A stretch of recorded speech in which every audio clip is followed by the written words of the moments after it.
Telugu Desam party మహానాడికి అంత సిద్ధమైంది. వాస్తవానికి మహానాడికి ముందే జిల్లా, రాష్ట్ర, అంతకుముందు స్థానిక ఇలాంటి కమిటీల నియామకాలన్నీ జరుగుతాయి. కానీ శ్రీకాకుళం జిల్లా వరకు వచ్చేసరికి ఇప్పుడు జిల్లా అధ్యక్ష పదవి వ్యవహారం ఆసక్తికరంగా మారుతుంది. అన్ని జిల్లాల్లోనూ తమకి పదవి కావాలంటారు. కానీ శ్రీకాకుళం జిల్లాలో ఇప్పుడున్నటువంటి పార్టీ జిల్లా అధ్యక్షుడు తనకి ఆ బాధ్యత అవసరం లేదు అని చెప్తున్నారు. ఏంటి సంగతి? ఎందుకు ఇలాంటి పరిస్థితి వచ్చింది? వాస్తవానికి కలమట వెంకటరమణ రాజకీయంగా చాలా అనుభవం ఉన్నటువంటి నాయకుడు. ఆయన తండ్రి కూడా పలుమార్లు పాతపట్నం నుంచి ఎమ్మెల్యేగా విజయం సాధించారు. అలాంటి కలమట మోహన్ రావు వారసుడిగా రాజకీయాల్లోకి వచ్చినటువంటి వెంకటరమణకి 2024 అసెంబ్లీ ఎన్నికల్లో చంద్రబాబు హ్యాండ్ ఇచ్చారు.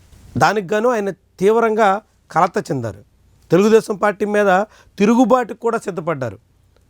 రెబల్గా పోటీ చేసేందుకు కూడా కలమట వెంకటరమణ సన్నాహాలు చేసుకున్నారు. ఆ దశలో టీడీపీ అధిష్టానం ఆయన్ని బుజ్జగించి శ్రీకాకుళం జిల్లా పార్టీ అధ్యక్ష పదవి కట్టబెట్టింది. ఇప్పుడు ఆ పదవిని మళ్ళీ కొనసాగించే దానికోసం టీడీపీ నాయకత్వం సిద్ధంగా ఉన్నప్పటికీ ఆయన ససేమిరా అంటున్నారు.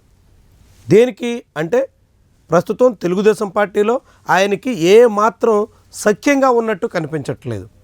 మరికొంతకాలం వేచి చూసినప్పటికీ వచ్చే ఎన్నికల్లో కూడా పాతపట్నం టికెట్ కలమట వెంకటరమణకి ఇచ్చేదానికి టీడీపీ నాయకత్వం సిద్ధంగా ఉండకపోవచ్చు అనేటువంటి సంకేతాలు వెలువడుతున్నాయి.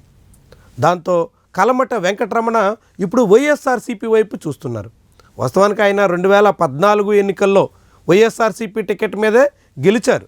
పాతపట్నంలో వైఎస్ఆర్సీపీకి గట్టి పట్టు ఉంది. 2014-19 ఎన్నికల్లో కూడా వైఎస్ఆర్సీపీ అక్కడ విజయం సాధించింది. 2014లో అక్కడ గెలిచినటువంటి కలమట వెంకటరమణ ఆ తర్వాత ఆపరేషన్ ఆకర్ష్కి గురై తెలుగుదేశం పార్టీలోకి ఫిరాయించారు. 2019లో ఫిరాయించిన తర్వాత టీడీపీ టికెట్ దక్కిన వైఎస్ఆర్సీపీ అభ్యర్థి రెడ్డి శాంతి చేతిలో వెంకటరమణ ఓటమి పాలయ్యారు. దాంతో ఆయనకి 2024లో 5 ఏళ్ల పాటు పార్టీ ఇన్ఛార్జిగా పనిచేసినప్పటికీ టీడీపీ నాయకత్వం టికెట్ నిరాకరించింది. ఇది కలమట వెంకటరమణని తీవ్రంగా కలచివేస్తోంది. మరికొంతకాలం పాటు తెలుగుదేశం పార్టీలో ఉన్నప్పటికీ జిల్లాలో ఉన్నటువంటి అనేక రాజకీయ పరిణామాలతో, ముఖ్యంగా అచ్చెన్నాయుడు లాంటి వారితో ఉన్నటువంటి విభేదాల రీత్యా తనకి ఎటువంటి ప్రాధాన్యత దక్కదు అనేటువంటి నిర్ణయానికి వెంకటరమణ వచ్చినట్టుగా కనిపిస్తుంది.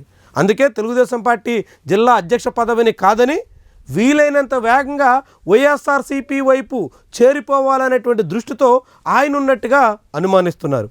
వాస్తవానికి వైఎస్ఆర్సీపీలో చేరినప్పటికీ ఆయనకి పాతపట్నం టికెట్ కన్ఫర్మ్ అవుతుందా లేదా అనే సందేహాలు ఉన్నాయి. అందుకే ఇంకా కలమట రమణ వేచి చూస్తున్నట్టుగా భావిస్తున్నారు. పాతపట్నంలో పాలవలస రాజశేఖర కుటుంబానికి ఉన్నటువంటి పట్టురీత్యా ఆ కుటుంబం నుంచి రెడ్డి శాంతికి 2014లో శ్రీకాకుళం ఎంపీ టికెట్ ఇచ్చి 2019లో పాతపట్నం ఎమ్మెల్యే టికెట్ ఇవ్వడం ద్వారా జగన్మోహన్ రెడ్డి అండగా నిలబడ్డారు. 2024లో కూడా రెడ్డి శాంతి సిట్టింగ్ ఎమ్మెల్యేగా పాతపట్నంలో బరిలో దిగినప్పటికీ ఆమె ఓటమి పాలయ్యారు. ఆ తర్వాత ఆమె అడపాదడపా మాత్రమే నియోజకవర్గానికి వస్తున్నారు. ఎమ్మెల్యేగా ఉండగా కూడా నియోజకవర్గం మీద పెద్దగా శ్రద్ధ పెట్టకపోవడంతోనే గట్టి పట్టున్న నియోజకవర్గంలో కూడా వైఎస్ఆర్సీపీ ఓటమికి కారణమయ్యింది అనేటువంటి అభిప్రాయం ఆ పార్టీ అధిష్టానం దృష్టిలో ఉంది. దాంతో వచ్చే ఎన్నికల నాటికి స్థానికంగా ఉండే నాయకత్వాన్ని ప్రోత్సహించాలి అనేటువంటి ఆలోచనతో వైఎస్ఆర్సీపీ ఉన్నట్టుగా కనిపిస్తుంది. అవసరమైతే రెడ్డి శాంతిని మళ్ళీ శ్రీకాకుళం ఎంపీ స్థానానికి బరిలో దింపి కలమట వెంకటరమణకి అవకాశం ఇచ్చేందుకు జగన్మోహన్ రెడ్డి ఆలోచించే పరిస్థితి వస్తుందా అనేటువంటి అభిప్రాయం కూడా ఇప్పుడు మొదలైంది. దీంతో ఇప్పుడు తెలుగుదేశం పార్టీ శ్రీకాకుళం జిల్లా అధ్యక్ష స్థానానికి కలమట వెంకటరమణ నిరాకరిస్తున్నట్టుగా కనిపిస్తుంది. ఇది ఆ జిల్లా అధ్యక్ష నియామకం విషయంలో జాప్యం జరుగుతున్నట్టుగా భావిస్తున్నారు. మరి ఇప్పుడు కలమట వెంకటరమణ నిజంగానే టీడీపీ అధ్యక్ష స్థానాన్ని నిరాకరిస్తే ఆ తర్వాత ఆయన అడుగులు ఎట్టుంటాయి అన్నది కీలకమైనటువంటి పరిణామం. ముఖ్యంగా ఇప్పటికే ఆయన అనుచరులంతా తీవ్రమైనటువంటి ఒత్తిడి తెస్తున్నట్టుగా కనిపిస్తుంది.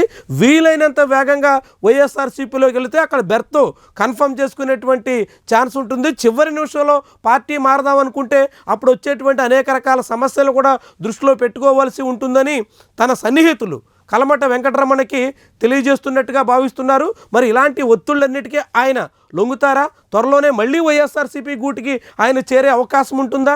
శ్రీకాకుళం జిల్లా టీడీపీ అధ్యక్షుడు పార్టీ ఫిరాయిస్తే దాని ప్రభావం రాజకీయంగా ఎలా ఉంటుంది? ఇలాంటి అనేక చర్చలు అయితే ఇప్పుడు శ్రీకాకుళంలో సాగుతున్నాయి. ముఖ్యంగా తూర్పు కాపు కులానికి చెందినటువంటి కలమట వెంకటరమణ లాంటి వాళ్ళు పార్టీ మారితే శ్రీకాకుళం జిల్లాలో తెలుగుదేశం పార్టీకి ఒక పెద్ద ఎదురు దెబ్బ కూడా అవుతుందని చాలామంది అంచనా వేస్తున్నారు. ఇప్పటికే తూర్పు కాపుల్లో మొదలైనటువంటి అసంతృప్తి మరింత పెరిగేదానికి కలమట వెంకటరమణ తీసుకునేటువంటి నిర్ణయం కారణమవుతుందని కూడా భావిస్తున్నారు. మరి ఇది శ్రీకాకుళం రాజకీయాల మీద ఎలాంటి పరిణామాలకి ఊతమిస్తుంది? అసలు కలమట వెంకటరమణ ఎప్పుడు తన రాజకీయ నిర్ణయాన్ని వెలువరిస్తారు? చాలా ముఖ్యమైనటువంటి రాజకీయ పరిణామం.